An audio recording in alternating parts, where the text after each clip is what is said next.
All right. So Dion, it's my understanding that you recently participated in a radio interview not too long ago with Baye Kemet, the principal of the Garvey School in L.A. Parker, about the recent spate of violence or crime in the city of Trenton. Yes. What are your thoughts? What did you speak about on that show?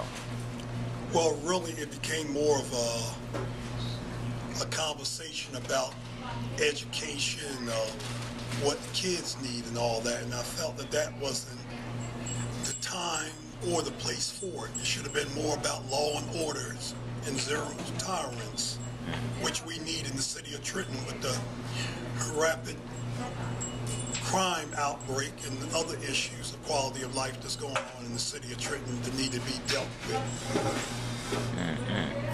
I mean, how, since you've been a long-time activist in the community, what are your thoughts and feelings on the crime and the violence and the way the city has responded to it? Well, the city hasn't responded, and things are totally out of control. And we need zero tolerance and whatever it takes. Like Malcolm X always makes a good point.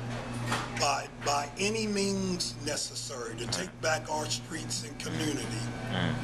By any means. Now, when you say any means, can you elaborate on that? Do you mean, like, in terms of the police, they should take more severe tactics, or? Absolutely. Okay. And the residents need to step up and do their part. Okay. Not being police, but by reporting and telling who these terrorists are that's terrorizing our communities, because that's what they are. They are urban terrorists. You don't have to go to Saudi Arabia, Iraq, or Afghanistan to deal with terrorists. It's going on right here in America. I mean, so it sounds like you're saying people should, discard this no snitching mentality where, if they see something, wrongful happening in their community, they won't report it because they fear retaliation, or they fear, consequences that may hurt them. Are you saying that, or are you saying something? Well, they can say whatever they want to, or call it whatever they want to. If I see you hurt somebody or steal or jeopardize somebody's property or anything, I'm gonna tell the truth. I'm gonna do my part as a concerned citizen and taxpayer and somebody who cares. But I mean, there's a phrase out there that's used seriously and comically. Snitches get stitches. Okay. To imply, the consequences that may result for coming forward. I mean, do you think people have a right to not tell the truth if they fear their family may get hurt, or they may get hurt as a result of telling the truth? No, because you got to stand up to make a change and to turn things around. And for us to move forward as a community, you're going to have to take a stand. And we living in fear and living in harm anyway, so you might as well stand up and tell the truth. People say they don't want no trouble. Right. Well, we ain't got nothing but trouble. And a lot of people are not telling or being involved, but all you do is have problems in the community. So you might as well stand up and speak up and tell the truth. Now, do you think, people that commit, violent crimes should have, tougher sentences or penalties put upon them, or? Absolutely. They need to do away with plea bargaining, because plea bargaining give them a way out. If I go out here and murder somebody, if the law said for me to do life, I should do life.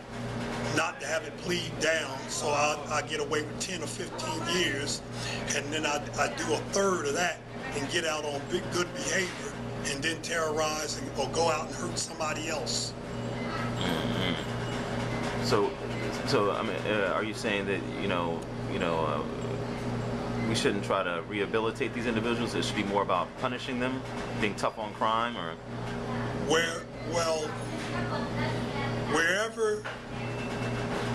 Wherever it fits, let it be. If I go out here and murder somebody or rape a child or Right. just with take a car and smash into people and hurt people with no regard for life or Yeah. property, I should face whatever the consequences is. There shouldn't be no rehabilitation. It should be hard labor, and while I'm in jail, if I can work or something, I should pay back retribution to the family.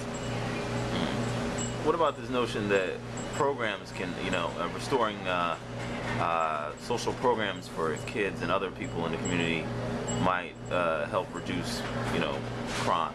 Do you think, that view holds weight? Well, there's too much of that going on. We need to get back to business. We've gotten away from business.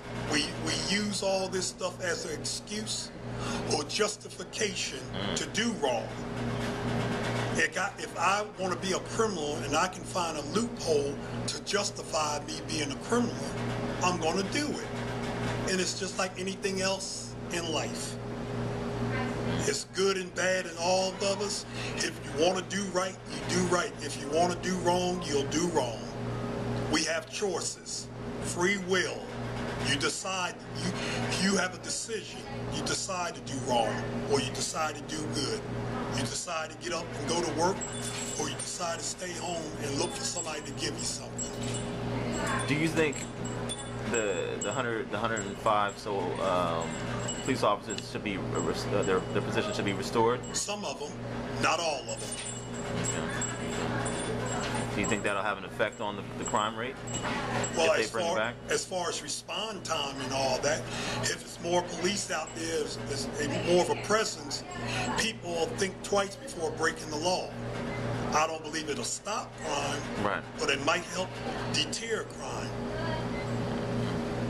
There you have it. Dion, thank you for your time. Thank you, and once again, Happy New Year, sir. You too.